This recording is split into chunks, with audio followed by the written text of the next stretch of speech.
Chapter 1. The Stranger on Flight 305. November 24, 1971. Portland International Airport, Oregon, 2:50 p.m. A calm man in his mid-40s, dressed in a business suit and black sunglasses, purchased a one-way ticket to Seattle using the name Dan Cooper. He boarded Northwest Orient Flight 305, a Boeing 727, and sat in seat 18C.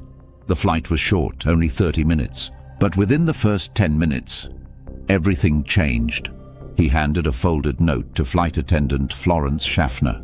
She smiled politely, thinking it was a phone number. He leaned toward her and whispered, "Miss, you'd better read that. I have a bomb." Chapter 2. The Ransom Demand. Inside the note, neatly written, "I have a bomb in my briefcase. I want $200,000 in cash, 4 parachutes, and a fuel truck standing by in Seattle to refuel the plane for a getaway." Florence, stunned, told the captain. Meanwhile, Cooper opened his briefcase slightly. Inside, wires, red cylinders, and a battery.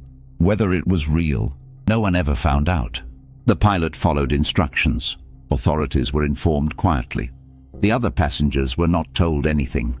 As Flight 305 circled the Seattle-Tacoma airport for nearly 2 hours to allow FBI and authorities to gather the ransom and parachutes, Cooper sat calmly, sipping bourbon and smoking a cigarette.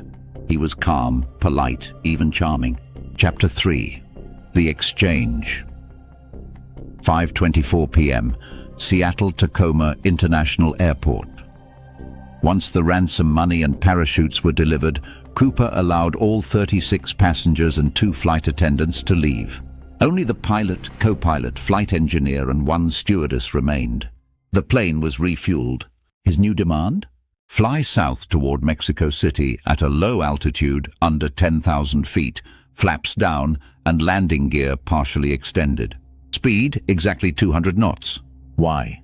That was the exact configuration required to safely jump from the plane. Chapter 4.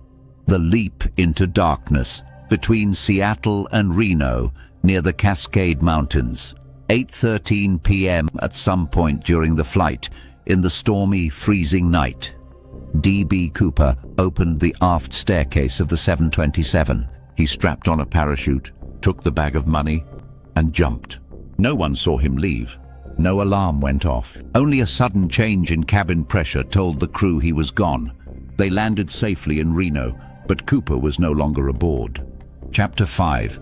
The manhunt begins. The FBI launched one of the largest investigations in U.S. history. NORJAC, Northwest Hijacking. Hundreds of agents searched forests, lakes, rivers, and airfields. Military helicopters, paratroopers, and sniffer dogs were deployed. But nothing. No body, no parachute, no trace of the man who disappeared into a storm. Chapter 6. A $200,000 ghost. Months passed, years. The serial numbers of the stolen bills were released. Nothing turned up until 1980. A boy digging on the banks of the Columbia River found $5,800 in decaying $20 bills matched to the Cooper ransom. But still, no sign of Cooper himself. Chapter 7. Who was DB.Cooper? The name on the ticket was Dan Cooper, but a journalist's error immortalized it as DB.Cooper. Who was he? Theories exploded. An ex-military paratrooper, a disgruntled airline employee, a skydiving criminal. Even a Canadian comic book character named Dan Cooper about a heroic pilot sparked rumors of inspiration. Chapter 8. The suspects. Over the decades, over 800 suspects were considered. Key figures. 1. Richard Floyd McCoy hijacked a plane in 1972 in similar fashion. Escaped prison with a fake gun made of toothpaste and was later shot by FBI. But he was ruled out. Too young, no physical match. 2. Dwayne Weber confessed to his wife on his deathbed, "I'm Dan Cooper." Had prison history resembled sketches and had an injury on his leg, possibly from a jump, but no conclusive evidence. 3. Robert Rackstraw, ex-military, skydiver, master of multiple identities. He denied involvement, but his coded messages and behavior raised suspicion. Still no solid proof. Chapter 9. The legend grows. DB.Cooper became a folk hero. Books, documentaries, comic books, even festivals were created in his name. People admired him, not for the crime, but for the style. No deaths, no injuries, just clean, calm, calculated escape. Even the FBI admitted he seemed to know exactly what he was doing.